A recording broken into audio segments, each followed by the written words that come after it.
नमस्कार मित्रमंडळी. आपल्यासमोर एक गावाकडच्या माणसांची कथा सादर करतो. कथेचं शीर्षक आहे आपली माणसं. अंगणातल्या बाजेवर तात्या आराम करत पडले होते. संध्याकाळ केव्हाच होऊन गेलेली. रस्त्याने जाणाऱ्या येणाऱ्यांची चहलपहलही जास्त नव्हती. अशा निवांत वेळी तात्या एकटेच बसलेले होते. वर आकाशाकडे पाहावसं वाटत नव्हतं. बिनढगाचा आभाळ पाहून जीव करपून जात होता. दिवसा मोकळं भक्क दिसणारं आभाळ रात्रीच्या टायमालाही तसं दिसू लागलं की वाटायचं आज नाही पडला पाऊस, निदान उद्या तरी पडेल. आणि या आशेवरच आलेला दिवस तसाच जायचा. सगळीकडे भकास भकास दिसू लागलं. तशी मनाची उलघाल व्हायची. पाऊस पडून महिना होऊन गेला, पुन्हा काही पडायच ना. तात्यांनी मनाशी हिशोब करून पाहिला.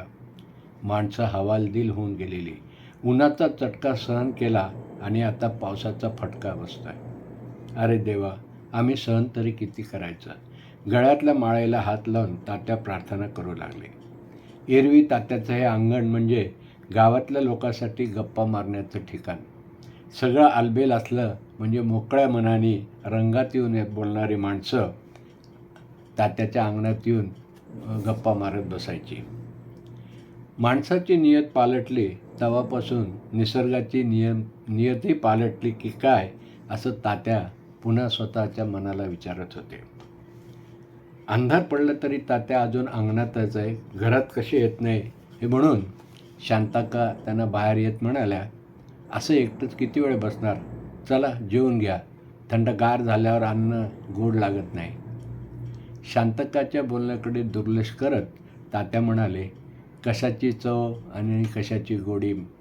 खाल्लेला घास नरड्याखाली उतरला तर पाहिजे. नुसतं घोळत राहिल्यावर घास पोटात तरी जावा कसा.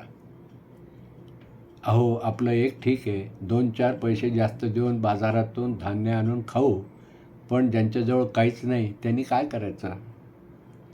तात्याची ही साऱ्या जगाची काळजी करण्याची सवय शांताक्काला नेहमीचीच गोष्ट होती.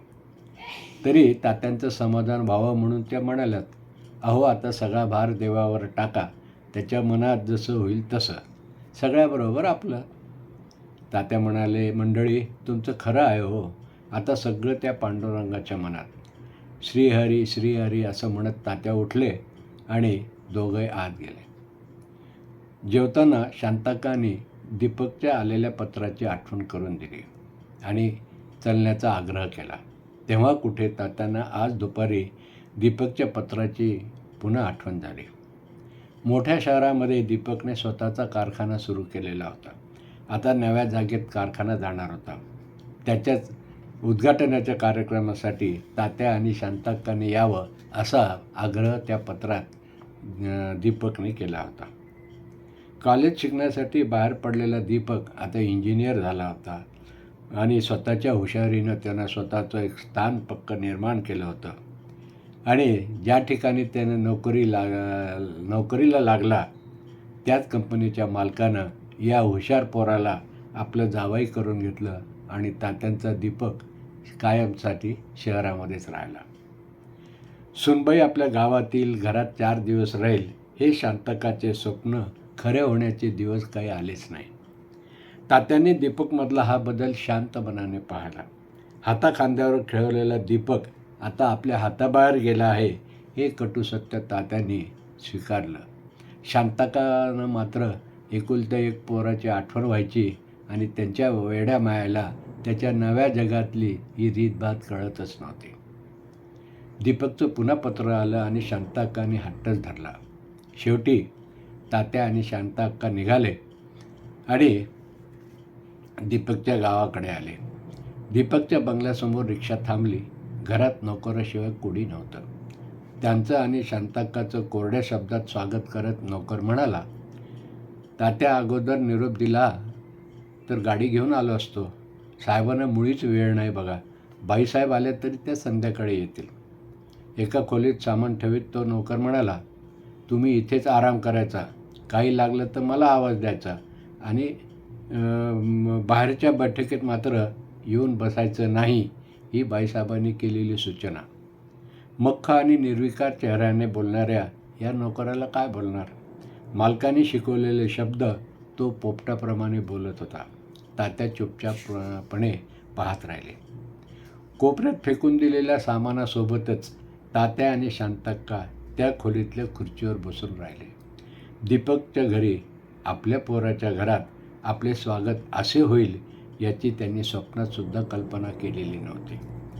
रात्रीच्या वेळी त्या नोकराने 2 ताटे आणून खोलीत ठेवली आणि म्हटले, जेवणाची वेळ इथे ठरलेली आहे, त्यासाठी तुमच्यासाठी जेवण आणलं आहे, जेवून घ्या आणि आरामात झोपी जा. आणि साहेब काय आता येणार नाहीत बरं का, बाईसाहेबही उद्याच येणार आहेत. त्यांचा तसा आत्ता फोन येऊन गेला. तुम्हाला हे सांगण्यास सांगितलं म्हणून मी जेवणाचे ताटं घेऊन आलो तुमच्यासाठी. भक्त एक म्हणाले, साहेब की तात्याला म्हणावं तुम्ही आल्यामुळे मला बरं वाटलं, एवढं सांगा. नोकर निघून गेल्यावर शांतक्काला तात्या म्हणाले, मंडळी, नशीब समजा आपलं, या बेट्याने आपण साहेबाचे आईबाप आहोत हे तरी लक्षात ठेवलं आहे नोकरांनी. नसता परस्पर बाहेरचा रस्ता दाखवला असता तर आपण काय केलं असतं? दीपकच्या घरी आल्यापासून झालेले प्रकार पाहून शांतक्का नाराज होऊन गेल्या. किती आनंदाने, मनाच्या ओढीने त्या आल्या होत्या इथे, पण प्रत्यक्षात पोराची भेट नाही, सुनबाई घरात नाही, नातवंडांना पाहावं भेटावं तर ते देखील इथं राहतच नव्हते. ते दुसऱ्या गावी हॉस्टेलवर राहायचे. घराला घरपण देणारी माणसं नसणाऱ्या या घराला काय म्हणावं? शांतक्काचा उतरलेला चेहरा पाहून तात्या म्हणाले, मंडळी, हा नवा जमाना आहे. जे दिसेल ते चुपचाप पाहत राहायचं आपण. प्रत्येक गोष्ट तुम्ही मनाला लावून घेताल तर नुसता ताप होईल बघा. रात्रभर दोघांच्याही डोळ्यात झोप उतरलीच नाही. तात्या अस्वस्थपणे खोलीत फिरत होते तर शांतक्का भिंतीवर पडणाऱ्या लाईटच्या सावल्या पाहत जाग्याच राहिल्या होत्या. पहाट झाली. दरवाजा उघडून बाहेर येऊन बैठकीत तरी बसावं कसं? सकाळी दरवाजाची घंटी वाजली. तात्याने दरवाजा उघडला. बाहेर दीपक उभा होता. आत येऊन त्याने दोघांना म्हटले, बरं झालं तुम्ही आलात. आता कोणी मला विचारलं तर काळजीच नाही बघा. नाहीतर तुम्ही का आला नाहीत म्हणून विचारले असते. या लोकांना दुसरे चौकशाचे पंचायती फार पडलेल्या असतात. आपल्या आईबाबाशी एवढे बोलत बसणाऱ्या दीपकला कोणाचा तरी अचानक महत्त्वाचा फोन आल्यामुळे लगेच जावं लागलं. दीपक गेल्यावर शांतक्का म्हणाल्या, अहो म्हणजे 4 लोकांनी विचारू नये असं त्याच्या समाधानासाठी म्हणून लोकांना दाखवायला आणले की काय आपल्याला दीपकने? शांतक्काच्या या प्रश्नाला काय उत्तर द्यावं तात्यांना क्षणभर सुचलं नाही. ते म्हणाले, मंडळी, आता तुम्हीच काय समजा ते समजा. मी काही बोललो तर तुम्हाला वाटतं यांचं सगळंच तिरकं आहे, यांना नीट धड काही दिसतच नाही. उजाडलेला दिवस त्या खोलीतच एखाद्या शिक्षा केलेल्या कायद्यासारखं काढणाऱ्या तात्यांना काय करावं सुचेना. समोर आणलेल्या पेपरातही वाचण्यासारखं काही नव्हतं. निदान गावाकडे पाऊस पडल्याची तरी बातमी यायला पाहिजे होती. संध्याकाळच्या वेळी मात्र दिवाणखान्यात बरीच मोठी मोठी माणसं आलेली असावीत. त्यांच्या गप्पा, त्यांचे बोलणे तात्यांना नवीन वाटत होतं. खोलीच्या दरवाजातच खुर्ची टाकून बसलेल्या तात्यांच्या कानावर त्यांचे सारे बोलणे पडत होते. दीपकचे सासरेबुवा आलिशान मोटारीतून उतरले. ते येताच बैठकीतल्या मंडळीची एकच धांदल उडाली. स्वतः दीपक हात जोडून उभे असल्याचे तात्यांना दिसत होते. तात्यांना वाटलं, आपले वयाहीबुवा आता आपल्यालाही बाहेर बोलावतील, आपल्याशी गप्पा मारतील. खूप दिवसांनी भेट होत आहे. आपल्या इतकाच त्यांनाही आनंद झाला असेल. दीपकला त्याचे सासरेबुवा म्हणाले, दीपक, तुमचे आईबाबा आल्याचे मला दुपारी समजले. त्यांना उद्या उद्घाटनाच्या वेळीच फक्त साईटवर आणायचं. संध्याकाळी होणाऱ्या मोठमोठ्या लोकांच्या पार्टीत ते आले नाहीत तर बरंच होईल. उगीच शोभा व्हायला नको, समजलं ना? त्यावर मोठ्या आजीजीने मान डोलावत दीपक म्हणाला, अहो डॅडी, माझ्या मनातलंच बोललात तुम्ही. मी असंच ठरवलेलं आहे. उद्घाटनाच्या वेळी 4-4 माहिती झालं तरी पुरे. मग सरळ घरीच आणून सोडतो मी तात्यांना आणि आईला. तुम्ही अजिबात काळजी करू नका. फार मोठी काळजी मिटल्याचा आनंद आपल्या दीपकच्या आणि त्याच्या सासरेबुवाच्या चेहऱ्यावर उमटल्याचे शांता अक्का आणि तात्या दोघांनाही दिसत होतं. बैठकीतली मंडळी दीपकबरोबर हॉटेलात जेवणासाठी निघून गेली. शांतता पसरलेल्या त्या घरामध्ये तात्या आणि शांताक्का दोघेच उरले होते. खोलीतल्या खुर्चीवर बसलेल्या शांताक्काने इतक्या वेळ आपल्या मनाला आवर घातला होता, पण आता मात्र त्यांच्या मनावरचा ताबा सुटला. डोळ्यातले पाणी पदराने पुसणाऱ्या शांताक्काची समजूत घालत तात्या म्हणाले, अहो, या पैशाच्या दुनियेत माणसाला शून्य किंमत. श्रीमंत बायको आणि सासऱ्यापुढे गरीब आईबापाला काय किंमत देणार तो? अहो, आपण देऊन देऊन काय देणार? थोडाफार पैसा आणि पोटभर आशीर्वाद. पण या गोष्टीने आपल्या दीपकचं मन काही भरणार नाही बघा. पोराच्या डोळ्यावर धुंदी आहे, त्याला आपल्या मनाची आंधळी माया कशी दिसावी? चला मंडळी, या सोन्याच्या पिंजऱ्यातून निघा. जसं जमेल, जी मिळेल त्या गाडीने आपण जाऊ गावाकडे. पण इथे राहणं नको आता. हे जग, यातली माणसं कोरडी ठप्प झालेली. आपल्याकडे निदान पाण्याचंच दुष्काळ आहे. पण मंडळी, हे गाव आता आपलं नाही. गावाकडे जाणाऱ्या बसमध्ये तात्या शांताक्का बसले आणि गाडी गावाकडे जाऊ लागली. मध्येच कुठून तरी पाऊस पडलेल्या काळ्या मातीच्या ओला ओला सुवास तात्यांच्या नाकात शिरला. तसेच तात्यांचे हिरमुसलेले मन एकदम मोहरून आले. भर दुपारच्या वेळी तात्याच्या गावात जोरदार पाऊस पडत होता. गाडीतून उतरायचं कसं? उतरणाऱ्यांना प्रश्न पडला. पण तात्या मात्र भर पावसात खाली उतरले. सोबत शांताक्काही उतरल्या.